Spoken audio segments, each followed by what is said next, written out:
सूरज के निकलने के बाद भी अगर किसी को रास्ता दिखाई न दे तो उनके नाबीना होने में कोई शक है क्या? इन नादानों की बात हमसे मत कीजिए जो इस तरह के किसी पर मुसीबत आन पड़ी हो और वो उसका मजाक उड़ाए, किसी पर मुसीबत आन पड़ी हो, किसी की जान के लाले पड़े हों। अब किस चीज़ के लिए अवैसी करेगा? अवैसी किस चीज़ के लिए करेगा? अवैसी अगर ऐसी चाहता तो इनको तो 2-4 सिपाही लेने के लिए दूसरों के तलवे चाटते। माँ और बहनों की इज्जत और आबरू लूटी जा रही थी मुजफ्फरनगर में, तो ये गोंगे चुप क्यों पड़े थे?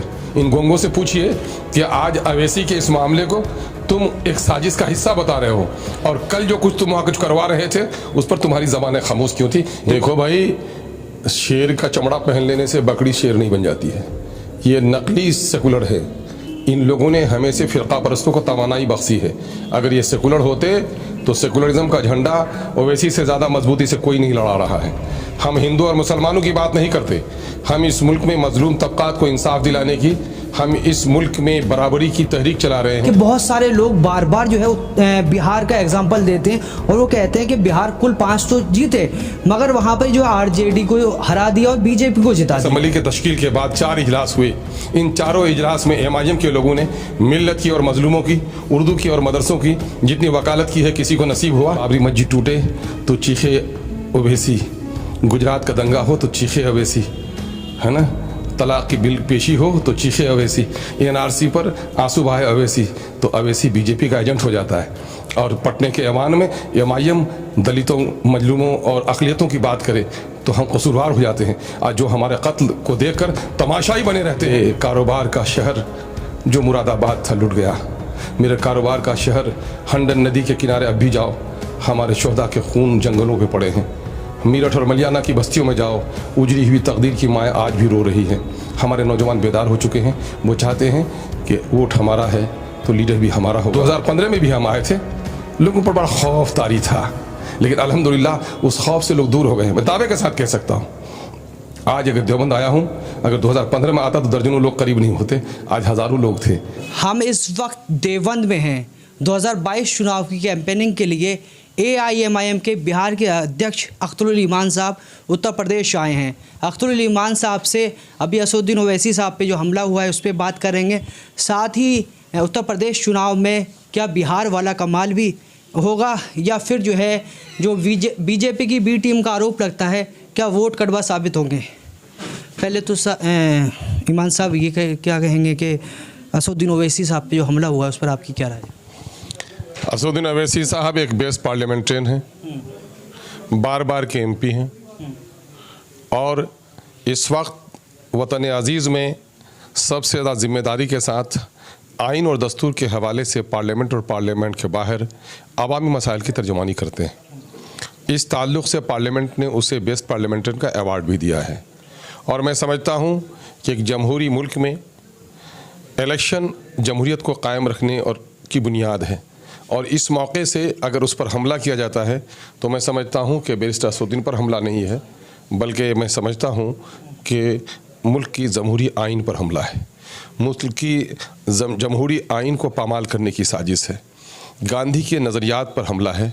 गांधी को जिन लोगों ने कत्ल किया था वो लोग चाहते हैं कि गांधी के नज़रियात इस मुल्क में बाकी न रहें, यहाँ पर मजहबी रवादारी बाकी न रहे और ऐसे ही दीवाने और ऐसे ही पागलों के ज़रिए से इन पर हमला किया गया है। मैं इसकी शदीद मज़म्मत करता हूँ। जो लोग हमलावर हुए हैं उनको कड़ी से कड़ी सज़ा मिले और सज़ा सिर्फ उन्हीं को नहीं मिले बल्कि जिसने इनको उकसाया है, जो इस साजिश के पीछे हैं, ऐसे लोगों को भी बेनकाब करना हुकूमत वक्त की, हमारी इंटेलिजेंस की और हमारी तहकीकाती जो कमेटियाँ हैं उसकी ज़िम्मेदारी है।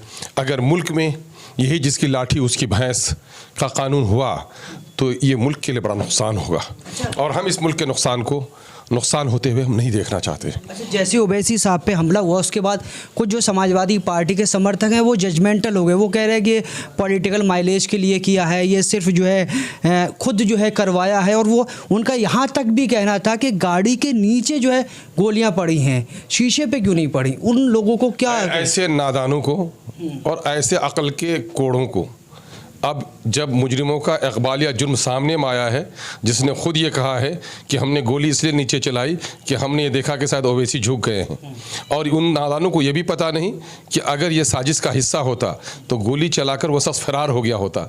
ये तो अल्लाह तबारक तआला का बड़ा करम और एहसान था कि इन नादानों की ये जुमले शायद कौम भी सही मान लेती अगर ये मुजरिम पकड़े न जाते। मुजरिमों के पकड़े जाने के बाद भी, सूरज के निकलने के बाद भी अगर किसी को रास्ता दिखाई न दे तो उनके नाबीना होने में कोई शक है क्या? इन नादानों की बात हमसे मत कीजिए जो इस तरह के किसी पर मुसीबत आन पड़ी हो और वो उसका मजाक उड़ाए, किसी पर मुसीबत आन पड़ी हो, किसी की जान के लाले पड़े हों। अब किस चीज़ के लिए अवैसी करेगा? अवैसी किस चीज़ के लिए करेगा? अवैसी अगर ऐसी चाहता तो इनको तो 2-4 सिपाही लेने के लिए दूसरों के तलवे चाटते हैं।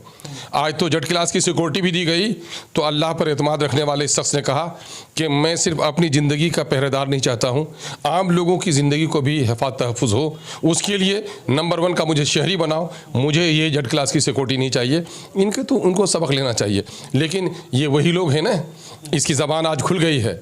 आज जब हमारी माओ और बहनों की इज़्ज़त और आबरू लूटी जा रही थी मुजफ्फरनगर में, तो ये गोंगे चुप क्यों पड़े थे? इन गोंगों से पूछिए कि आज अवैसी के इस मामले को तुम एक साजिश का हिस्सा बता रहे हो और कल जो कुछ तुम वहाँ कुछ करवा रहे थे उस पर तुम्हारी ज़बानें खामोश क्यों थी? इनकी बात करने की ज़रूरत नहीं है। हम बहरहाल अपना तो काम है जलाते चलो चिराग, रास्ते में चाहे दोस्त चाहे दुश्मन का घर मिले। हमारे लोगों को बहुत दिनों तक ठगा गया है, वोट हमसे लिया गया है। हमारे कंधों पे पाँव रखकर लोगों ने तख्त ताज हासिल किया और हमारी गर्दनों का इस्तेमाल ताज पे चढ़ने के लिए भी, और हमारी गर्दनों पे तलवार भी चलाया लोगों ने। इसलिए हम चाहते हैं कि हक़ व इंसाफ की लड़ाई लड़ेंगे। हम कमज़ोरों को, नातवा लोगों को, मजबूरों को, महरूमों तबक़ात को, शोषित वंचित समाज के लोगों को, दलितों को, पिछड़ों को जगाने आए हैं। हम अक़लियत के उन ताकतवर आबादी को जिसने इस मुल्क की तहफ़्फ़ुज़ के लिए अपनी गर्दनें कटाईं, जिसने अपने ख़ानदान के ख़ानदान को शहीद करके इस मुल्क की अज़मत को बाकी रखने में और अंग्रेज़ों को भगाने में अपना रोल अदा किया है, हम उनसे कहने के लिए आए हैं कि मुल्क को अंग्रेज़ों से जबर इस्तिबदाद से निजात अगर तूने हासिल कराया है तो इस मुल्क में आज आइनी बहरान है। मुल्क दो राह पे खड़ा है। आया ये मुल्क मतलकुल अनान बन जाएगा या जमहूरी कदरें पामाल रहेंगी?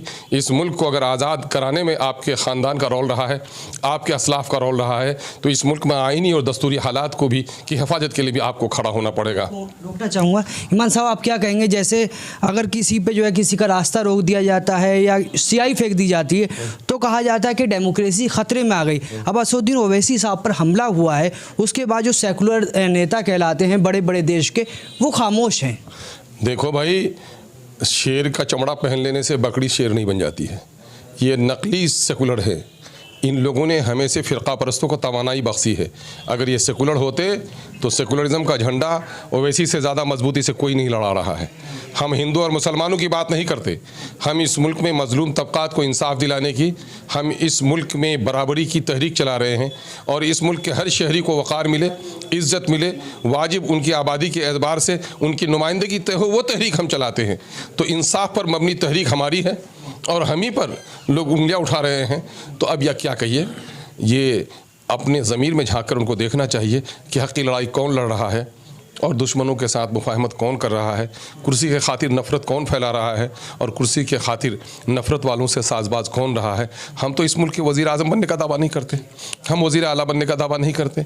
हम तो इस बात की वकालत करते हैं कि जमहूरी कदरों को सामने में रखो, जिसकी आबादी ज़्यादा है उसको बड़ी कुर्सियों पर जगह मिलनी चाहिए। हम तो सिर्फ ये कहते हैं कि इस मुल्क में बाबा साहब ने जो दस्तूर और आइन बनाया है, मौलाना आज़ाद उनके हमनसीनों ने जो आइन बनाया है, उस आइन के मुताबिक जो हुकूक़ हमको हासिल हैं वो हुकूक़ हमें दो और इंसाफ के साथ इस मुल्क में हमें जीने का हक़ दो, इज़्ज़त के साथ जीने का हक़ दो। हम तो यही मुतालबा करते हैं। हमने किसी के हक़ तलफ़ी की बात नहीं की, हम किसी के इबादत खाने को तोड़ने की बात नहीं की, हमने किसी के मजहबी जो जज्बात हैं या मजहबी किताबें हैं हमने उसकी तौहीन की बात नहीं की।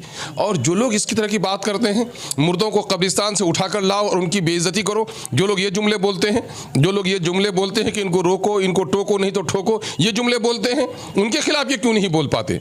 हम तो आए हैं रोशन चिराग दिखाने के लिए, अंधेरे में जो हमारे कुछ लोग भटक गए हैं उनको राह पर लाने के लिए। हमारी कोशिश इसी बात की है, रहनुमाई लीडरशिप इसका नाम नहीं है कि गद्दी मिल जाए।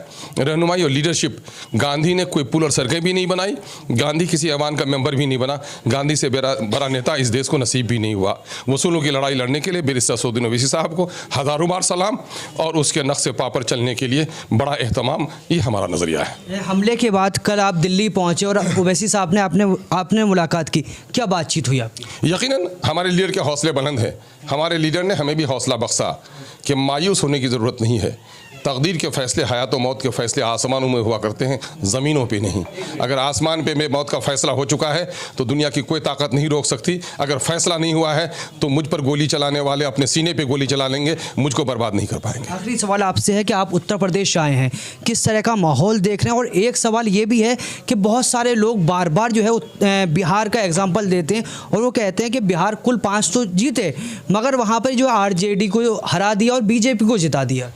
इन नादानों को, एक तो मैं ये कहूँगा मोहसिन इंसानियत का एक पैगाम है। अगर मोहसिन इंसानियत की रसालत पर यकीन रखने वाले लोगों के मुंह से ये जुमला निकल रहा है तो मैं उन लोगों को उस हवाले से कहना चाहूँगा, किसी इंसान के झूठे होने के लिए ही काफ़ी है कि किसी सुनी हुई बात को दोहरा दे। मैं उनको तहकीक करने की दावत देता हूँ। आओ बिहार, तमाम आदाद व शुमार वहाँ पर मौजूद हैं। 18 सीटों पर हम बराह रास्त लड़े थे, 2 सीटों पर हमारी फ्रेंडली फाइट हुई थी। आओ, हमने किन को हराया है? हमने फ़िरका परस्त ताकतों को हराया है, हमने जदयू के लोगों को हराया है। और ये भी साबित मैं बता दूँ कि जब ऐवान में स्पीकर का इंतखाब हुआ तो अख्तरुल ईमान ने खड़े होकर कहा था कि अगरचे मैं आपके साथ नहीं हूँ, लेकिन BJP और जदयू के बिलमुकाबिल जो कैंडिडेट होगा राजद का, मैं उसकी हिमायत कर रहा हूँ। दरअसल ये इनको ये पता नहीं है, इन 75 सालों से सो कॉल सेकुलर पार्टियां हैं, वो मुस्लिम अक़लियतों का, दलितों का वोट लेना चाहते हैं, इनको हक़ और हुकूक से महरूम करना चाहते हैं। ये नहीं चाहते कि हिस्सेदारी की बात करें, ये नहीं चाहते कि मेरी महफिलों में आगे की कुर्सियों में बैठे। हमने वहाँ की तमाम तर सो कॉल मुबैना सेकुलर पार्टियों से ये गुजारिश करी थी, हमने वहाँ की मिली तंजीमों से भी गुजारिश करी थी कि फ़िरका परस्तों को हराने के लिए महाज ज़रूरी है। अगर महाज बनाओ तो मैं शामिल होने के लिए तैयार हूँ, मेरे साथ शामिल होगा तो मेरा दिल और मेरा दरवाज़ा दोनों खुला पड़ा है, मैं गले लगाने के लिए तैयार हूँ। मैं बड़ा मुबारकबाद देता हूँ DP यादव साहब को, वो हमारे साथ आए। मैं मुबारकबाद देता हूँ कुशवाहा साहब को, हमारे साथ आए और हम सब लोगों ने मिलकर इलेक्शन लड़ा और हमने बताया कि हम क्या करने के लिए आए। और बड़ी जिम्मेदारी के साथ जो लोग इस तरह की बात आपको करते हैं उनसे पूछो कि इस असम्बली के तश्कील के बाद 4 इजलास हुए, इन चारों इजलास में MIM के लोगों ने मिल्लत की और मजलूमों की, उर्दू की और मदरसों की जितनी वकालत की है किसी को नसीब हुआ? वहाँ पर एक गरीब बेटी जलाई जाती है, उसकी इज़्ज़त आबरू से गुलनाज के खेल किया जाता है। पटना में सिसक कर दम तोड़ देती है वो। ये सो कॉल पार्टियाँ जिनको ये मुहाफिज समझते हैं उसके लब नहीं खुलते। MIM के लोग आते हैं, उनके ख़ानदान के लोगों की मदद भी करते हैं, कानूनी चाराजोई भी करते हैं, मुजरिमों की गिरफ्तारी की आवाज़ भी उठाते हैं। दिन दहाड़े 35 साल नौजवान एक खातून टीचर को समस्तीपुर में उसकी मॉब लिंचिंग होती है। ये मुबैना सेकुलर पार्टियाँ जो हमारी तकदीर का फ़ैसला करना चाहती हैं, किसी की ज़बान नहीं खुलती है। अगर ज़बान खुलती है तो ये MIM की खुलती है। बाबरी मस्जिद टूटे तो चीखे ओवैसी, गुजरात का दंगा हो तो चीखे ओवैसी, है ना, तलाक़ की बिल पेशी हो तो चीखे ओवैसी, NRC पर आंसू बहाए ओवैसी, तो ओवैसी BJP का एजेंट हो जाता है। और पटने के ऐवान में MIM दलितों, मजलूमों और अक़लियतों की बात करे तो हम कसूरवार हो जाते हैं। आज जो हमारे कत्ल को देखकर तमाशाई बने रहते हैं वो हमारे हमदर्द हो जाते हैं। ये तमाशा अब नई नस्ल के नौजवानों ने तय कर लिया है, अपने अब्बा जान से कह दिया है, अब्बा जान मसलिहत की चादर 75 सालों तक ओढ़ रखी और उसने कहाँ बख्शा हमें। मेरे कारोबार का शहर जो मुरादाबाद था लुट गया, मेरे कारोबार का शहर हंडन नदी के किनारे अब भी जाओ, हमारे शोहदा के खून जंगलों पे पड़े हैं। मीरठ और मलियाना की बस्तियों में जाओ, उजड़ी हुई तकदीर की माएँ आज भी रो रही हैं। हमारे नौजवान बेदार हो चुके हैं, वो चाहते हैं कि वोट हमारा है तो लीडर भी हमारा होगा। यकीनन है कि MIM से ज़्यादा कोई हमारे वोट का हकदार नहीं। ये फ़ैसला देवबंद के गयूर नौजवानों ने किया है और देवबंद में हमारे लिए बड़ी खुशकिस्मती की बात है कि यहाँ के इल्मी खानवादे ने, यहाँ के मशहूर दीनी और मिली अखलाक़ी तहरीक के खानवादे ने, मदनी ख़ानदान के चश्मो चिराग ने हमारा टिकट लिया है, हम उनके साथ खड़े हैं।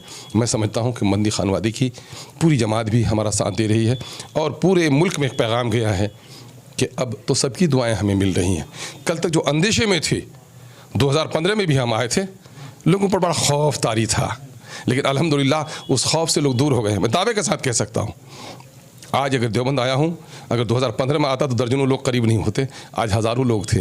ये तब्दीली है, इंशाअल्लाह हमारे लिए नई राहें बन रही हैं। आने वाला दिन हमारा दिन है, हम इस पर उम्मीद रखते हैं। तो ये अख्तरुल ईमान साहब थे जो उत्तर प्रदेश पहुंचे हैं। बिहार में 19 सीटों पर AIMIM लड़ी थी, जहां 5 सीटें जीती थी और ये माना गया था कि किसी भी पार्टी ने बड़ा कारनामा किया है, वही अपना जो है रिकॉर्ड लेके उत्तर प्रदेश पहुंचे हैं। अब चुनाव जो है आखिर पहला चरण की मतदान का वक्त आ गया है, तो AIMIM पूरी तरीके से उत्तर प्रदेश में तैयार हो गई है चुनाव लड़ने के लिए।